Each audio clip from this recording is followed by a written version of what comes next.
Hello' guys, সুপ্ৰভাত সকলোকে। মোৰ নতুন এটা ভিডিঅ'লৈ আপোনালোকক আকৌ স্বাগতম জনাইছোঁ। আৰু আজি আছোঁ মই তেজপুৰত। কালি আহি থাকিলোঁ তেজপুৰত, আৰু এতিয়া মই আপোনালোকক মৰ্ণিঙতে ৰাতিপুৱা তেজপুৰৰ অগ্নিগড়ৰ ভিউ দেখাবলৈ গৈ আছোঁ। তো আপোনালোকে ভিডিঅ'টো প্ৰথমৰ পৰা শেষলৈকে চাই থাকিব। আৰু আপোনালোকে যদি অগ্নিগড় আহে তেন্তে ৰাতিপুৱাই যদি সোনকালে আহে এই ভিউটো চাবলৈ নাপাহৰিব দৃশ্যটো। আৰু ইয়াৰ ছাইডতে আছে মহাবাহু ব্ৰহ্মপুত্ৰ। আৰু এবাৰ আপোনালোকে পাছফালে চাওক, এইবোৰ কিবা লতা হয়, কিন্তু লতা যদিও মানে কিবা ফুল ফুলি আছে। আৰু মৰ্ণিঙত যিহেতু মানে ৰ'দৰ পোহৰটো আহি ইয়াতে পৰিছে, আৰু সেইকাৰণে দেখিবলৈ মানে কিবা এটা ভাল লাগিছে। আৰু আপোনালোকক দেখাই আছোঁ, সৌৱা চাওক ব্ৰহ্মপুত্ৰ, আৰু এনেকৈ চাগে নামি যাম তললৈকে, আৰু আপোনালোকে চাই থাকক। আৰু যিহেতু মই আজি অগ্নিগড় আহিছোঁ, আৰু আপোনালোকক অগ্নিগড়ৰ কথা এইটো যে ধুনীয়াকৈ ভালদৰে ক'ম, ইয়াৰ পৌৰাণিক কাহিনীসমূহ। আৰু অগ্নিগড়ৰ শব্দটোৰ কথা কৈ দিওঁ প্ৰথমতে। অগ্নি শব্দটো আহিছে আগুন শব্দৰ পৰা, মানে আগুন মানে হৈছে জুই, আৰু গড় মানে হৈছে দুৰ্গ মানে পাহাৰ। তো এই দুটা শব্দ মিলি হৈছে অগ্নিগড়। আৰু ইয়াৰ পৌৰাণিক কাহিনীসমূহ আপোনালোকক কৈছোঁ ব'লক। যিহেতু মই অলপ ৰাতিপুৱা সোনকালে আহিলোঁ, মানে মৰ্ণিঙতে ভাবিলোঁ ইয়ালৈ গুচি আহি ভিউটো দেখাওঁ আপোনালোকক, কিন্তু এতিয়ালৈকে অগ্নিগড়ৰ ওচৰৰ পৰা ঘূৰি আহিলোঁ, মানে এতিয়ালৈকে অগ্নিগড় খোলাই নাই, যিহেতু 9টা বজাত খোলে। আৰু এতিয়া মই এয়া ব্ৰহ্মপুত্ৰৰ পাৰত মানে ইয়াতে দৃশ্য উপভোগ কৰি আছোঁ। আৰু ইয়াৰ পৰা প্ৰায় কলীয়াভোমোৰা দলংখন দেখা যায়, আৰু যিমান সম্ভৱ আপোনালোকক দেখাম। আপোনালোকে এটা বস্তু চেক কৰক, এতিয়া আছোঁ মই মহাবাহু ব্ৰহ্মপুত্ৰৰ একেবাৰে কাষতে, আৰু ইয়াতে এখন ওচৰতে নাও আছে। আৰু ব'লক নাওখনৰ ভিতৰলৈ সোমাই যাওঁ, আপোনালোকক ভাল ভাল দৃশ্য দেখাম ইয়াৰ পৰা। তো সোমাইহি আপোনালোকে দেখিব নাওখন এনেধৰণে। আৰু ইয়াৰ পৰা প্ৰথমতে এবাৰ ভিউটো চেক কৰোঁ, আপোনালোকক দেখাইছোঁ চাওক। তো ফাইনেলি আহি পাই গ'লোহি, আৰু ইয়াতে মানে টিকট কাটি ল'ব লাগে, টিকট সংগ্ৰহালয় কেন্দ্ৰত। আৰু বাইদেউ ইয়াত টিকট কেনেকৈ, এটা টিকটৰ প্ৰাইচ 30 টকা, আৰু এটা মোকো দি দিয়ক। 10 টকা, অঁ আৰু এটা কেমেৰাৰ মানে 100 টকা। অঁ অঁ ভিডিঅ' কেমেৰা। অঁ অঁ ফাইনেলি আহি পাই গ'লোহি মই অগ্নিগড়ত, আৰু এতিয়া টিকট কাটি ল'লোঁ। এতিয়া যিহেতু টিকট কাটি হৈ গ'ল, আৰু এতিয়া ব'লক ভিতৰলৈ যাওঁ, আপোনালোকক দেখাম ভিতৰৰ দৃশ্যবোৰ। সোমাই আহি আপোনালোকে চাওক, ইয়াত কি লিখা আছে, উদ্যানৰ ভিতৰত কোনো ধৰণৰ চানা, চিপছ, মাদক দ্ৰব্য, আইচক্ৰীম ইত্যাদি লৈ যোৱা মানে ভিতৰলৈ লৈ যাব নোৱাৰিব। আৰু ব'লক এতিয়া ভিতৰলৈ যাওঁ আমি। আৰু চাওক, আপোনালোকে প্ৰথম সোমাই আহিয়ে এই দৃশ্যটো দেখিব, আৰু এয়া হৈছে উষা দেৱী। আৰু ইয়াৰ সকলো কাহিনী আপোনালোকক কৈ আছোঁ, আৰু আপোনালোকে চাই লওক কি ধুনীয়াকৈ মানে কলহৰ পৰা পানী পৰি আছে। আৰু এতিয়া মই আপোনালোকক ক'ম মানে এই অগ্নিগড়খন কিয় ইমান বিখ্যাত, কৈ আছোঁ আপোনালোকক সকলো। মানে ইয়াত এজন অসুৰৰ ৰজা, যাৰ নাম আছিলে মানে বনাসুৰে, ইয়াত মানে আছিলে এজন অসুৰৰ ৰজা, আৰু তেওঁৰ এজনী মানে সুন্দৰ কন্যা আছিলে, যাৰ নাম হৈছে উষা দেৱী। আৰু উষা দেৱীৰ এজনী মানে সখীয়েক আছিলে, সখীয়েকজনীৰ নাম হৈছে চিত্ৰলেখা। আৰু চিত্ৰলেখা মানে ছবি অঁকাত বহুত পাৰ্গত আছিল। ধৰি লওক কিবা সপোনত দেখিলে মানে সেই বস্তুটো মানে ৰিয়েলত আঁকি দিব পাৰিছিল, মানে তেনেকুৱা ধৰণৰ এটা মানে শক্তি আছিল। আৰু এদিন মানে এই অসুৰৰ জীয়েক উমা দেৱীয়ে মানে এদিন সপোনত এজন সুন্দৰ কোঁৱৰক দেখা পালে, আৰু সেই বিচাৰি মানে যিহেতু সপোনত দেখিছিলে, তাই মানে বান্ধৱীক ক'লে মানে চিত্ৰলেখা সখীয়েকক। আৰু সখীয়েকে যিহেতু মানে ছবি অঁকাত পাৰ্গত আছিলে, যিটো সপোনত দেখে সেইটো আঁকি দিব পাৰে বাস্তৱত। আৰু ঠিক তেনেদৰে মানে আঁকি দিলে অনিৰুদ্ধৰ ছবিখন। আৰু তেতিয়া মানে কি কৰিলে, চিত্ৰলেখাই মানে অনিৰুদ্ধক শৰণ কৰি ইয়ালৈকে লৈ আহিলে মানে। আৰু ইয়াতে বিয়া হ'ল তেওঁলোকৰ, উষা দেৱী আৰু অনিৰুদ্ধৰ, শ্ৰীকৃষ্ণ নাতিনীয়েকৰ। আৰু যিহেতু মানে উষা দেৱীৰ মানে দেউতাক এজন অসুৰ আছিলে, আৰু দেউতাকে মানে যোনজন অসুৰ বনাসুৰে মানে শ্ৰীকৃষ্ণৰ নাতিনীয়েকক অনিৰুদ্ধত ইয়াতে মানে আবদ্ধ কৰি ৰাখিলে। আৰু তেতিয়াই মানে শ্ৰীকৃষ্ণই ইয়ালৈ মানে অনিৰুদ্ধক মানে বচাবৰ কাৰণে আহিছিলে। আৰু যিহেতু মানে বনাসুৰ এজন অসুৰ আছিলে, আৰু আছিলে তেওঁ আছিলে শিৱভক্ত, আৰু শিৱভক্ত হোৱাৰ কাৰণে এই যুদ্ধত মানে শিৱও সহায় কৰিছিলে সেই অসুৰজনক, আৰু শ্ৰীকৃষ্ণৰ নাতিনীয়েকক মানে তো শ্ৰীকৃষ্ণই সহায় কৰিব। আৰু ঠিক তেনেদৰে মানে এখন ইয়াত বহুতো যুদ্ধ হৈছিলে, আৰু সেই যুদ্ধখনৰ নামেই লাষ্টত মানে হ'লগৈ হৰিহৰ যুদ্ধ। আৰু তেতিয়াই হৈছে অগ্নিগড়ৰ এটা পৌৰাণিক কাহিনী। আৰু আপোনালোকক দেখাই আছোঁ সকলো দৃশ্য। অগ্নিগড় আহিলে আপোনালোকে কি কি দেখা পাব, কি কি ধৰণৰ বস্তু আছে। আৰু কিন্তু ইয়াত আহিলে এটা বস্তুৱে ভাল লাগে, যিহেতু মানে ওপৰৰ পৰা সম্পূৰ্ণ তেজপুৰ চহৰখন দেখা যায়, আৰু লগতে মহাবাহু ব্ৰহ্মপুত্ৰও দেখা পায়। আপোনালোকক ওপৰৰ পৰা সকলো দেখাই আছোঁ ব'লক।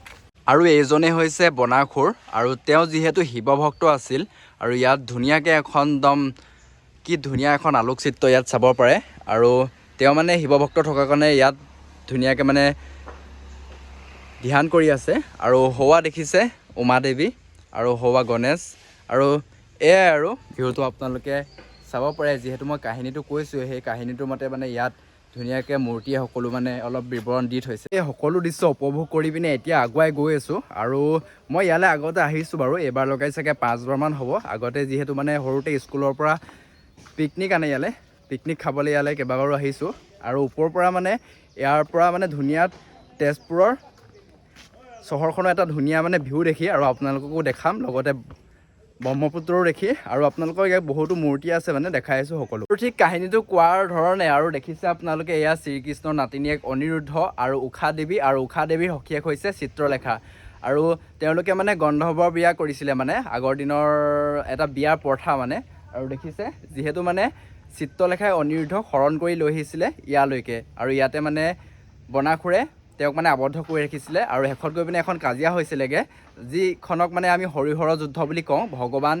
বিষ্ণু আৰু শিৱৰ মাজত হৈছিলে ইয়াত কাজিয়াখন আৰু ওপৰত দেখাম আপোনালোকক ভালদৰে আৰু এয়া চাওক ঊষা দেৱীৰ সখীয়েক চিত্ৰলেখাই শ্ৰীকৃষ্ণৰ নাতিনীয়েকক মানে কেনেকৈ শুই থকা অৱস্থাতে লৈ আহিছিলে ইয়ালৈকে আৰু ইয়াতে আহি তেওঁলোকৰ মানে বিয়া হৈছিলে বুলি ক'ব পাৰি আৰু আমাৰ অসমখনো কিন্তু পৌৰাণিক মানে কথাবোৰত পিছপৰা নহয় দেখিছে আমাৰ অসমতো কিমান ধুনীয়া ধুনীয়া বস্তু আছে মা কামাখ্যা দেৱী টেম্পুল লগতে অগ্নিগড় আৰু ওচৰতে ইয়াতে এখন চিত্ৰলেখা উদ্যানো আছে মানে খুব ভাল হয় আৰু যদি সময় হয়গৈ তাতো সোমাম আপোনালোকক তাতো দেখাম কিন্তু যিহেতু ইয়ালৈ আহিছোঁ আপোনালোকক তেজপুৰ চহৰখনৰ ভিউটো ওপৰৰ পৰা এবাৰ দেখাব লাগিব তো ব'লক দেখাই দিওঁ আপোনালোকক আৰু ৰখাই নাথওঁ এইটোৱে হৈছে গোটেই ভিউটো আৰু ইয়াৰ পৰা মানে একদম পূৰা ৰ'দ দি আছে এতিয়াহে অলপ গাটো ভাল লাগিছে আৰু মানে অগ্নিগড় এখন খুব ধুনীয়াকৈ সজাই থৈছে মানে এইখন এতিয়া বৰ্তমান প্ৰাইভেট হয় আৰু দেখিছে আগফালে মানে কি ধৰণে মানে সপোনত দেখিছিলে মানে ঊষা দেৱীয়ে আৰু যিহেতু মানে তেওঁৰ সখীয়েক মানে ছবি অঁকাত পাৰ্গত আছিলে সপোনত যিটো দেখে আঁকি দিব পাৰে আৰু সেয়া শ্ৰীকৃষ্ণ নাতিনীয়েকক মানে অংকন কৰিছিলে